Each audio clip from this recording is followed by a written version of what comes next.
Mushroom soup करण्यासाठी 1 पाव mushroom मी घेतलेला आहे। ते स्वच्छ धुवून बारीक चिरून घेतलेला आहे। मशरूम सूप करण्यासाठी आपण 1 चमचा बटर घालून घेऊया।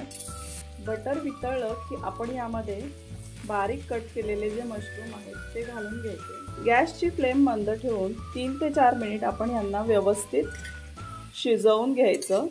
3 ते 4 मिनिट मशरूम छान शिजलेले आहेत। आता यांना आपण प्लेटमध्ये साईडला काढून घेऊया।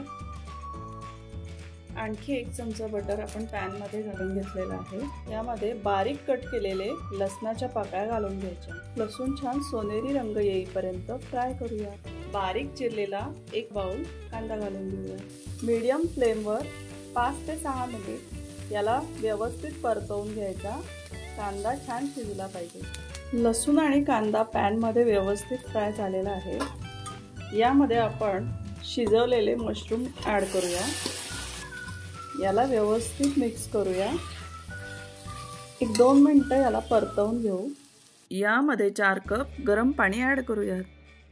याला व्यवस्थित मिक्स करून घेऊया आणि पाण्याला आता उकळी येऊन द्यायची। पाण्याला छान उकळी आलेली आहे। यामध्ये आपण कॉर्नच्या पिठाचं मिश्रण घालून घेऊया। याला व्यवस्थित हलवून घ्यायचं। यामध्ये आपण काजू पेस्ट घालून घेऊया। सूपचा कलर छान व्हाईट होत आहे। गरमागरम सूप छान तयार झालेला आहे। यामध्ये आपण फ्रेश मिल्क क्रीम ऍड करून घेऊया। फ्रेश मिल्क क्रीम मुळे सूपला खूप छान स्वाद येतो। 2 काळी मिरीची पूड आपण हलकेच वरनं घालून घेऊया। सूप मध्ये आपण चवीनुसार मीठ घालून घेऊया। आता गॅस बंद करूया।